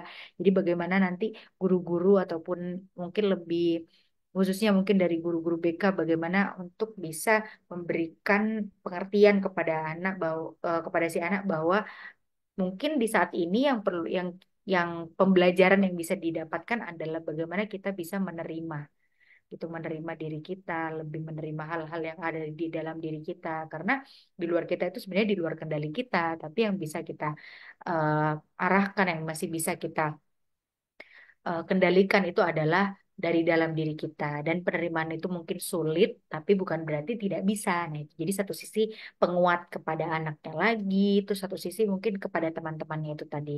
Dan kalau memungkinkan, kalau misalkan udah lebih dari memakan jangka waktu yang lama begitu ya Bu, itu mungkin bisa dicoba dengan merolling kelasnya atau bagaimana gitu ya Bu, dari sekolah juga. Karena menurut saya kalau misalkan udah sampai gak masuk sekolah, itu kan takutnya juga bisa dibilang serius dan kena mentalnya gitu ya Bu, sebelum nanti kejadian hal-hal yang tidak kita inginkan gitu. Seperti itu Ibu Juliani, semoga membantu menjawab. Terima kasih atas sharingnya Ibu. Baik, terima kasih Mbak Ajeng atas tanggapannya. Semoga tanggapan dari Mbak Ajeng bisa menjawab pertanyaan dari Ibu Juliani. Apakah Ibu Juliani sudah menjawab pertanyaan Ibu Juliani atau ada hal satu dua hal yang ingin ditanyakan kembali kepada Mbak Ajeng? kabarnya? sudah apa orang tuanya sudah membawa ke psikolog, sudah membawa psikolog, Oh iya iya iya. sudah sampai ke psikolog, Mbak. Tetapi apa masih juga belum berubah begitu. Jadi mungkin mungkin memang orang tuanya diuji apa ya Oh iya dengan iya iya benar-benar. anak tersebut, Jadi Iya. uh, orang tuanya luar biasa, Mbak. Perhatiannya sangat luar biasa. Itu sih, hanya hanya pemberitahuan saja kalau kalau orang tua sudah di tahap ke psikolog, tapi mau ke psikiater, anak tersebut tidak mau. Begitu. Terima Baik, kasih. Iya iya iya iya Ibu. baik. Terima kasih Bu Karena Juliani atas. eh ya ini sambil menunggu pertanyaan lainnya gitu ya Mbak Naswa ya. Ya, Karena baik. menurut Silakan saya Mbak kalau Jen. misalkan sudah ada di titik itu bisa jadi itu sudah trauma bagi anak ya Bu ya. Jadi Betul. dia sudah menghadirkan traumatis sehingga ketika apa namanya ketika sudah dihadapkan dengan situasi-situasi di sekolah dia sudah yaitu kepercayaan diri dia itu sangat disayangkan sekali sebenarnya begitu ya Ibu. Tapi ya namanya juga sudah terjadi dan ya itu tadi kita tidak boleh ada penyesalan yang perlu kita lakukan ya keep going gitu kita tetap berjalan ke depan mungkin kalau dari psikolog udah apa namanya sudah memberikan treatment ya udah tetap dijalankan gitu tetap di full support dari keluarganya agar trauma ini mungkin nggak bisa hilang gitu aja dia trauma akan tetap berdampingan sama kita gitu ya tapi yang bisa kita lakukan adalah gimana cara kita menerima trauma itu, yaitu tadi penerimaan di dalam dirinya. Ya semoga bisa pelan-pelan ya Ibu ya, pelan-pelan sembuh ya si anak ini. Terima kasih. Terima kasih Bu. Baik, terima kasih Mbak Ajeng atas tanggapannya. Semoga tanggapan dari Mbak Ajeng bisa menjawab pertanyaan dari Ibu Juliani. Nah, di kolom komentar ini juga ada pertanyaan. Pertanyaan dari Bapak Gede Lejo nih Mbak Ajeng. Bapak Gede Lejo bertanya, apakah keras kepala dan kurang bersyukur juga termasuk dalam gangguan kepercayaan diri Mbak Ajeng? Baik, langsung saja kepada Mbak Oke, Ajeng untuk menjawab pertanyaan. Waktu dan layar saya persilahkan. oke, terima kasih. Terima kasih atas pertanyaannya Bapak. Ini pertanyaan simpel tapi cukup ini ya. Apakah termasuk gangguan kepercayaan diri ya gitu. Jadi bukan dibilang gangguan, bukan gangguan begitu ya Pak. Tapi mungkin masalah, lebih tepatnya masalah kepercayaan diri. Nah, yang pertama adalah keras kepala dan kurang bersyukur. Hal itu bisa kita sebenarnya itu tuh bisa dibilang relatif ya Pak ya. Kita kadang ada orang yang memiliki apa punya keras kepala yang tinggi gitu ya, tapi ada orang yang tapi sekitarnya itu tidak menganggap hal itu sebagai hal yang keras kepala. Ada orang yang dia kayak, aduh, aku nggak mau dibilangin, padahal hanya sekedar nggak mau dibilangin gitu kan, nggak mau dibilangin, tapi terus-terusan akhirnya dia bilang, oh kamu keras kepala banget. Padahal untuk hal-hal lain dia masih bisa diberi masukan. Itu menurut saya itu adalah hal yang relatif gitu ya, tidak belum ada apa parameternya gitu kan. Nah, tapi kalau misalkan terkait dengan kepercayaan diri, sebenarnya itu adalah cukup, menurut saya itu adalah hal yang cukup berbeda gitu. Dimana kalau keras kepala di sini, dia malah bisa dibilang mungkin ada kecenderungan dia terlalu percaya dengan dirinya sendiri gitu ya. Jadi overconfidence gitu ya. Gimana dia, aduh percaya banget nih. Jadi saya nggak mau dengerin orang lain gitu ya. Saya tetap berpegang teguh sama apa yang saya percayai, apa yang keputusan saya sehingga dia keras kepala. Dia nggak mau dibilangin dia batu gitu kan. Nah itu bisa jadi gitu kan. Bisa jadi eh, masalah ya. Tapi kalau bisa dibilang masalah kepercayaan diri bisa jadi gitu. Bukan kurangnya kepercayaan diri bukan, tapi kelebihan gitu ya, kelebihan percaya diri. Dan kalau kurang bersyukur itu lebih ke bagaimana kita bisa mengapresiasi ya Bapak ya. Jadi gimana kita bisa mengapresiasi, kita bisa menerima gitu kan. Eh, kita bisa menerima lalu juga bagaimana kita bisa melihat hal-hal sekitar kita kayak gitu itu menurut saya itu hal yang cukup berbeda dengan adanya kepercayaan diri ini gitu kan tapi mungkin ada kaitannya apabila orang yang memang bisa mensyukuri gitu kan lebih bisa mensyukuri sekitar secara tidak langsung dia juga punya kepercayaan diri yang memadai kayak gitu jadi itu jawabannya untuk yang tadi keras kepala dan kurang bersyukur gitu karena hal ini bisa dibilang kayaknya karakter gitu ya Mbak Naswa ya. Jadi karakter setiap orang dan dari kepercayaan diri itu tadi kalau misalkan mungkin kelebihan gitu ya itu membuat si anak ini memang lebih seorang ini lebih keras kepala kayak gitu. Sebenarnya bukan gangguan sih, tapi lebih ke tingkat kepercayaan dirinya begitu ya. Seperti itu. Semoga menjawab ya Bapak. Baik, terima kasih Mbak Ajeng atas tanggapannya. Semoga tanggapan dari Mbak Ajeng bisa menjawab pertanyaan dari Bapak Gede. Baik, di sini juga ada pertanyaan lanjutan Mbak Ajeng dari Ibu Rika. Ibu Rika bertanya, bagaimana solusi untuk menumbuhkan kepercayaan diri untuk anak tunanetra? Mungkin seperti itu pertanyaan dari Ibu Rika. Langsung saja kepada Mbak Ajeng untuk menjawab pertanyaan. Waktu dan layar saya persilahkan. Ya, terima kasih Ibu, Masya Allah. Sebenarnya kalau hal ini itu lebih ke pasti ada guru-guru yang memang sudah memutuskan diri mereka untuk mengabdi, untuk menjadi seorang pendidik bagi anak-anak yang berkebutuhan khusus gitu ya. Yang pertama, dan hal itu mungkin tidak mudah bagi sebagian orang untuk melakukannya, tapi saya yakin orang-orang yang sudah memutuskan untuk mengambil pilihan menjadi guru untuk anak-anak yang berkebutuhan khusus yang spesial di sini, mereka sudah dengan sepenuh hati memantapkan diri gitu. Maka dari itu untuk kalau dari saya pribadi gitu ya, dari saya pribadi yang saya masih pembelajar di sini, saya juga masih masih ingin tahu banyak hal gitu ya untuk menumbuhkan kepercayaan diri itu bagi anak berkebutuhan khusus khususnya tunanetra. Saya nggak bilang di sini bakal gampang karena hal ini butuh proses sulit tapi belum berarti tidak bisa begitu ya Ibu. Tapi yang mungkin bisa dilakukan dari pendapat saya sebagai pembelajar di sini dan saya bukan ini ya saya bukan di ranah guru anak berkebutuhan khusus gitu ya. Saya sebagai pengamat ya bisa dibilang pengamat gitu ya. Mungkin bisa dilakukan adalah terus terus membimbingnya, terus juga hal-hal mungkin tetap melanjutkan hal-hal yang sudah menjadi rutinitas atau kebiasaan-kebiasaan baru yang dimunculkan kepada si peserta didik ini yang memiliki kebutuhan khusus gitu kan. Mungkin ada kebiasaan baru kayak pagi-pagi mungkin kebiasaan self talk gitu kan atau berbicara dengan diri sendiri gitu kan, berikan afirmasi gitu kan. Nah, itu bisa dilakukan memberikan eh, rutinitas baru ataupun kebiasaan baru kayak gitu dari guru. Lalu juga ya itu tadi afirmasi itu tadi ya dari guru karena mereka kita coba untuk hadir di sana walaupun mereka mungkin tidak melihat kita gitu kan, tapi kita bisa membuat mereka merasakan kehadiran kita. Nah, itu tadi dukungan emosional begitu ya, Bu. Kita terus membimbing, kita terus memberikan dukungan emosional. Nah, kita coba ciptakan kebiasaan ataupun rutinitas baru bagi si anak ini. Misalkan pagi-pagi memberikan afirmasi positif, malam-malam sebelum tidur memberikan apa ya kebiasaan untuk memberikan afirmasi kebersyukuran gitu ya, gratitude gitu ya kepada diri sendiri itu sebenarnya saya lakukan sampai sekarang Bapak Ibu. Jadi sebelum tidur kayak oh ya terima kasih hari ini sudah bekerja keras, sudah melakukan aktivitas dengan baik, sudah sehat gitu. Itu bisa mungkin dimunculkan rutinitas ataupun kebiasaan itu gitu agar mereka bisa lebih percaya diri kebesokannya gitu kan dan mereka bisa percaya yakin bahwa oh ya hari ini bisa saya lalui seperti hari-hari sebelumnya seperti itu. Nah untuk lebih lanjutnya mungkin bisa apa ya lebih kalau misalkan spesifik ya kepada anak berkebutuhan khusus mungkin bisa untuk berdiskusi dengan sesama pendidik gitu ya yang di ranah ABK juga seperti itu. Semoga menjawab nggih, Ibu. Tetap semangat Ibu Rika. Baik, terima kasih Mbak Ajeng atas tanggapannya. Semoga tanggapan dari Mbak Ajeng bisa menjawab pertanyaan dari Ibu Rika. Nah, di kolom komentar Mbak Ajeng sudah ada beberapa pertanyaan. Ini yang pertama dari Bapak Ridwan.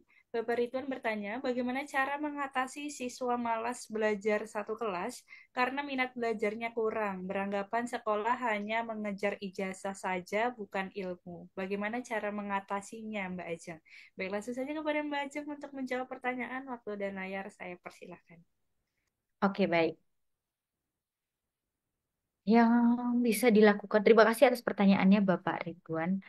Menurut saya yang bisa dilakukan adalah ketika minat belajar kurang itu kita coba melihat ini ya, melihat menata goals, menata goals ataupun impian-impian ataupun hal-hal yang akan dilakukan si anak ini ke depannya. Jadi kalau sekarang tuh bahasanya saya kurang tahu ini di ranah apa ya, SMP atau SMA gitu ya, atau SD. Karena menurut saya life goals ataupun keinginan-keinginan kita, bahasa itu bahasa simpelnya cita-cita kita gitu ya. Kalau sekarang tuh kayak ada action plan gitu, apa yang mau harus dilakukan untuk menggapainya, bla bla bla segala macam. Nah itu bisa mungkin coba diterapkan gitu. Jadi kayak, oke, aku punya life goals atau aku punya keinginan untuk seperti ini. Nah, itu action ataupun hal apa nih, tahapan-tahapan seperti apa yang akan dibuat untuk melanjutkannya. Misalkan nih, gini, kayak hal-hal lain yang misalkan hal-hal seperti oh ya dia goalsnya pengen jadi atlet mbak misalkan gitu. Nah itu kan sebenarnya tahu ya siswa itu kan sebenarnya itu secara nggak langsung dia tahu gitu harusnya apa yang harus dia lakukan gitu. Oh ya latihan belajar gitu kan. Nah tapi yang bisa kita selipkan di sana adalah gimana agar dia bisa menstabilkan antara kegiatannya itu dengan minat belajarnya. Nah, itu tadi dari action plan ataupun dari tahapan-tahapan ya untuk bisa menggapai goals dia. Nah, kita selipkan gitu kan. Kita selipkan bahwa untuk menjadi seorang yang nanti bisa udah lulus nih, kita juga perlu punya kompetensi ataupun kita juga perlu punya ilmu yang memadai, ilmu yang selama sekolah itu bisa diamalkan gitu, diteruskan ilmu-ilmunya itu tadi bisa diteruskan kepada adiknya gitu kan, diteruskan kepada generasi setelahnya dan sebagainya itu bisa diberikan di sana, diberikan pengertian di sana gitu ya. Karena memang bisa dibilang apalagi kondisi digital saat ini begitu ya Mbak Naso ya. Jadi kayak anak-anak mungkin sekarang udah kecanduan main gadget, main game gitu kan. Jadi kalau udah belajar tuh kayak udah males gitu. Nah, itu coba dicari lagi kayak cita-cita mereka itu apa, lalu juga goals yang akan mereka inginkan apa mungkin dalam waktu kalau misalkan nggak bisa dalam waktu dekat, waktu lama, coba dalam waktu dekat itu apa kayak gitu. Nah, itu mungkin bisa dibantu dari sananya agar bisa kembali lagi ke eh, semangat belajarnya itu tadi. Terus juga bisa juga dari role model begitu ya. Terus juga bisa dengan tantangan ya Bapak. Eh, Tantangan atau misalkan ada kuis gitu kan. Nah, coba ngadain kuis gitu kan. Terus nanti skornya nanti ditampilkan. Nah, itu kan secara nggak langsung kan kadang kayak, temen aku skornya besar nih gitu kan. Masa nanti dari 2 kali kuis nanti, oh skorku gini-gini aja ya. Nah, itu bisa nanti diselipkan motivasi-motivasi agar misalkan nanti akan dikasih reward di kuis selanjutnya. Nah, itu mungkin bisa dilakukan juga. Seperti itu. Semoga menjawab nih Bapak Ridwan. Ini setelahnya langsung saya jawab ya Mbak Naswa. Boleh silakan Mbak Ajeng. Oke, jadi ini dari ada Bapak Agus dan Ibu Dasmi ya terkait merasa pede banget gitu ya dalam proses belajar mengajar. Terus di bawahnya Ibu Dasmi juga hampir sama pertanyaannya yang overconfidence gitu kan. Apakah bisa berubah menjadi nakal di kelas? Sebenarnya hampir sama gitu kan. Ketika anak ini punya kepercayaan diri yang tinggi. Oh, terima kasih atas pertanyaannya Bapak Ibu. Sebenarnya ini adalah hal yang apa ya lingkaran gitu ya lingkaran ketika kita kepercayaan diri kita rendah kita kurang bisa mengoptimalkan potensi kita tapi ketika kita sudah mengoptimalkan kepercayaan diri ini dan akhirnya overload gitu ya jatuhnya kayak dia overconfidence gitu dia merasa percaya diri dia merasa bisa dalam segala hal gitu itu juga nantinya akan merugikan dia dengan merugikan dia dan sekitarnya gitu kayak dia merasa ya itu pede gitu kan sehingga mengganggu temannya akhirnya temannya yang dirugikan gitu kan akhirnya temannya yang ini.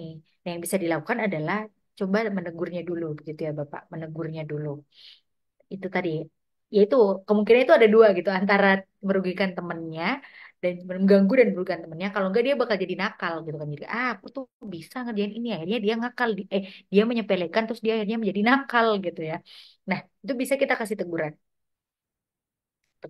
kalaupun misalkan nanti masih berlanjut gitu kan mengganggu temannya, menyepelekan temannya misalkan, nah itu bisa kita ajak komunikasi interpersonal gitu kan. Jadi kita coba melakukan pendekatan komunikasi bersama dia, kita coba tegur dia bahwa oke, ibu tahu kamu pintar, kamu mumpuni gitu, tapi apa gunanya pengetahuan-pengetahuan yang mumpuni apabila kamu masih merugikan teman-temanmu?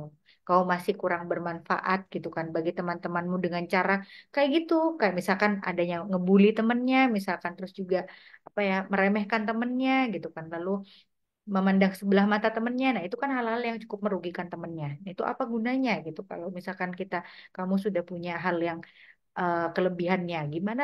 Kenapa nggak kamu gunakan kelebihan itu gitu? Dan kita bisa coba carikan alternatif kegiatan-kegiatan yang bisa dia lakukan agar perilakunya tidak mengarah dan berbuah pada hal-hal yang merugikan temannya dan ke arah yang nakal itu juga tadi kayak gitu. Jadi kita bisa menegur, kita bisa melakukan pendekatan secara interpersonal, kita coba berikan alternatif-alternatif kegiatan yang lain. Biasanya orang-orang yang juga pede dalam pembelajaran kan biasanya mungkin dia punya kemampuan yang mumpuni begitu ya Bapak Ibu. Nah, kita coba arahkan mungkin dengan cara oh ya, coba deh kamu ikut tim Olimpiade kayak gitu. Jadi kan ada kegiatan kegiatan sampingan lain selain belajar di dalam kelas ya, agar fokus dia tidak di kelas terus, akhirnya dia bosen, akhirnya dia ganggu temennya kayak gitu kan.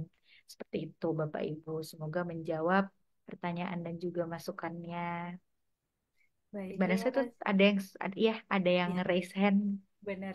Baik, baik terima kasih Mbak Ajeng atas tanggapannya. Semoga tanggapan dari Mbak Ajeng bisa menjawab pertanyaan dari Bapak Agus beserta Ibu Desmi barusan. Di sini juga ada yang raise hand nih Mbak Ajeng. Kita langsung panggil saja Ibu Prihartini. Ibu Prihartini bisa perkenalkan diri secara singkat dan juga menyampaikan pertanyaannya. Silahkan Ibu. Assalamualaikum, selamat malam Mbak Ajeng. Perkenalkan Selamat nama malam saya Ibu. Guru kelas 1 SD. Jadi Oh saya iya punya iya. murid, eh, dia itu memang agak berbeda dengan temannya. Ketika dia masuk, dia sudah berumur lebih dari 10 tahun. Saat itu diceritakan oleh neneknya yang mengasuh bahwa dia mengalami trauma sejak ibunya meninggal waktu dia TK. Jadi dia tiba-tiba terus mengurung diri di rumah, tidak mau bersosialisasi sama sekali, tidak mau meneruskan TK-nya itu tadi. Sampai akhirnya 4 tahun kemudian bersekolah lagi langsung kelas 1 itu tadi, di kelas saya.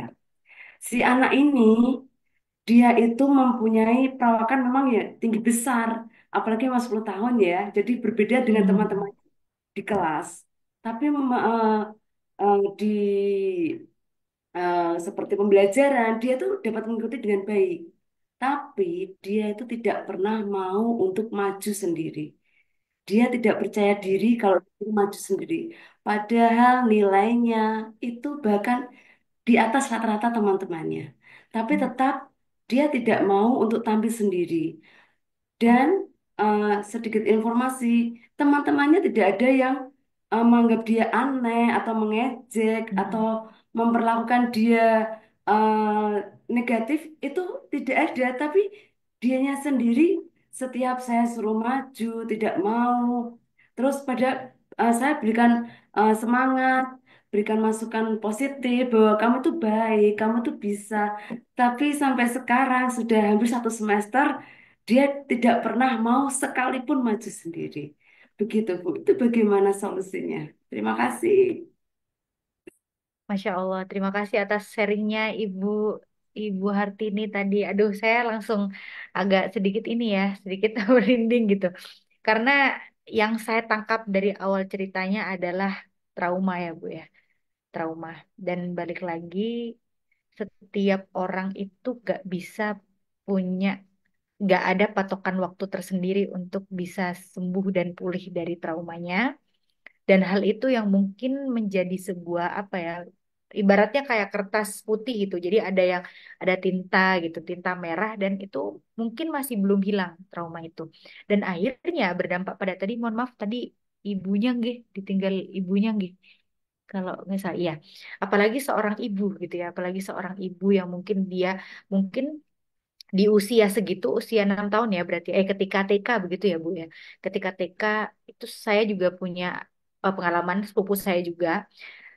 Tapi alhamdulillah saya tahu dia juga punya trauma gitu kan. Dia punya trauma gitu kan. Apalagi seorang ibu yang membersamai yang 24 jam bareng dia gitu kan setiap hari. Dan hal itu berdampak pada yaitu tadi dia nggak mau maju sendirian. Karena apa? Karena saya tadi melihat secara sekilas, mengidentifikasi sekilas bahwa oh ternyata trauma berduka ini membuat seseorang ini nggak berani maju sendiri. Karena apa? Karena dia takut merasakan perasaan sendirian itu, akan perasaan kesepian, kesendirian itu, sehingga perilaku yang dimunculkan adalah dia nggak berani untuk kemana-mana, maju sendiri dan sebagainya kayak gitu. Dan mungkin yang bisa saya tanggapi adalah itu adalah proses ya Ibu.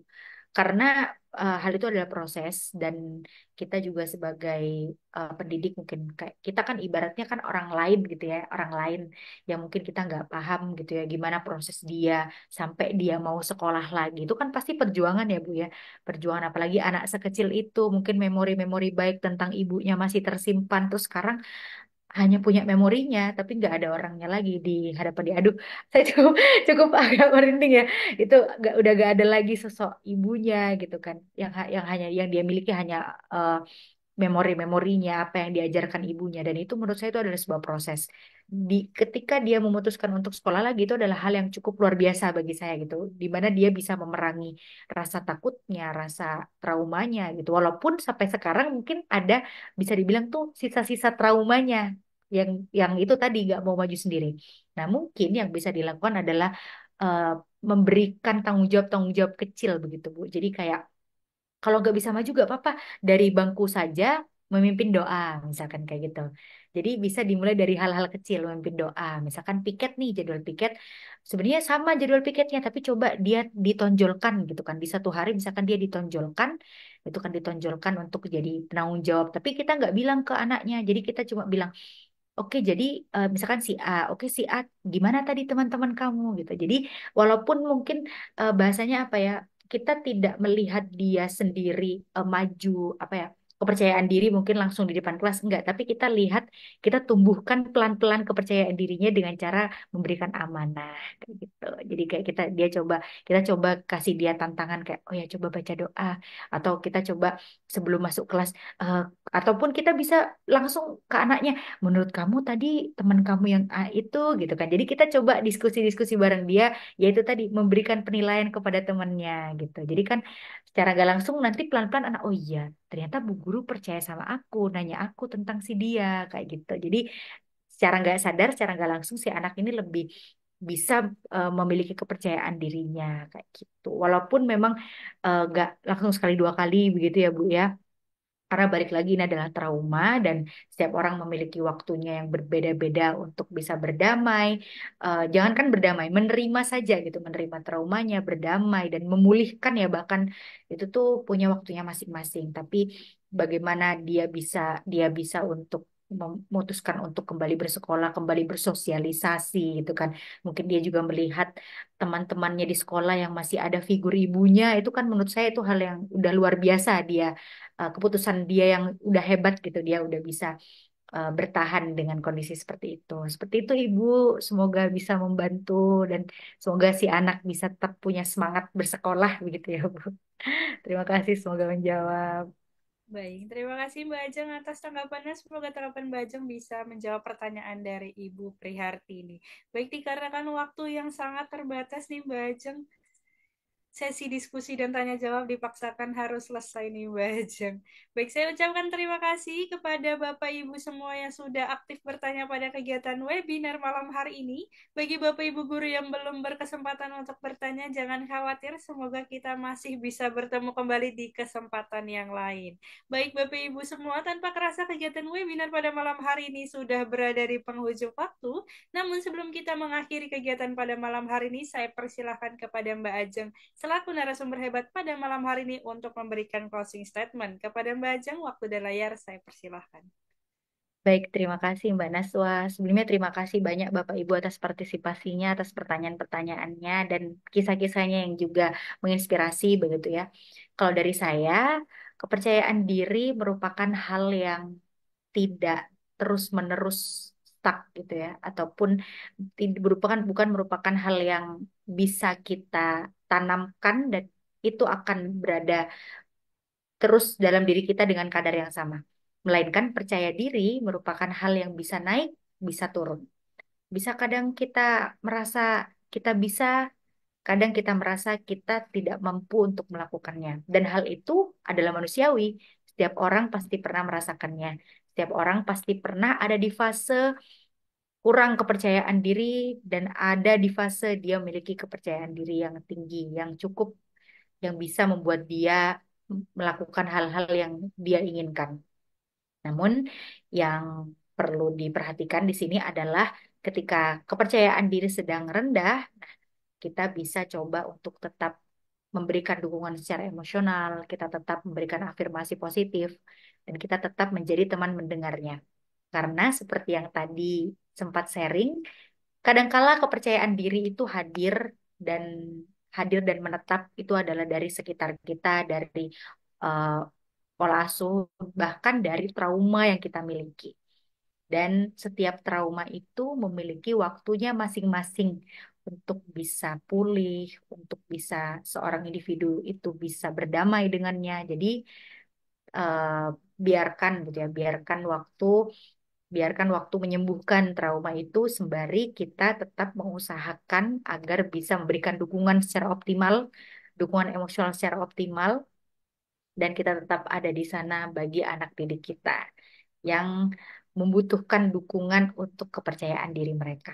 Dan untuk anak-anak dengan yang dianugerahi dan yang memiliki kepercayaan diri yang tinggi, tetap dipertahankan gitu ya dengan cara mengapresiasi, dengan cara memberikan wadah yang tepat bagi mereka, dan juga memberikan hal-hal yang bisa untuk mengimbangi rasa percaya dirinya itu agar tetap bermanfaat dan tidak merugikan sekitarnya. Seperti itu saja dari saya. Terima kasih Bapak Ibu. Semoga bermanfaat dan bisa ketemu di lain kesempatan. Saya kembalikan ke Mbak Naswa. Baik, terima kasih banyak kepada Mbak Ajeng atas closing statement yang telah diberikan dan semoga kita semua bisa bertemu kembali dengan Mbak Ajeng di lain kesempatan dengan sharing ilmu yang tentunya lebih bermanfaat lagi. Alhamdulillah kegiatan kita pada malam hari ini telah usai, namun sebelum mengakhiri kegiatan ini boleh dong kita abadikan momen kita bersama Mbak Ajeng selaku narasumber hebat pada malam hari ini. Bagi Bapak Ibu guru yang belum mengaktifkan kameranya dimohon untuk mengaktifkannya terlebih dahulu dan berikan senyum terbaiknya. Dan untuk sesi dokumentasi akan dibantu oleh operator dan mohon izin saya bantu dalam hitungan satu, 2, 3, satu, 2, 3, satu, 2, 3.